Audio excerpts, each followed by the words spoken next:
Torture is the most abhorrent and barbaric of crimes that one human being can inflict on another. Yet, in many countries, torture is routine.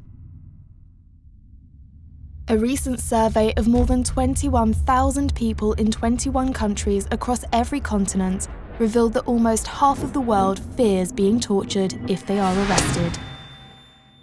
More than 155 countries have signed up to the UN Convention Against Torture that Amnesty International helped create 30 years ago.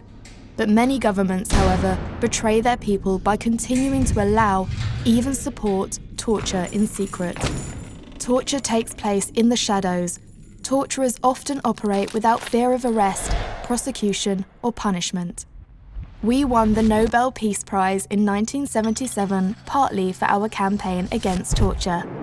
And we still are fighting for its eradication with our current Stop Torture campaign. We are demanding that all governments establish safeguards to protect people from torture.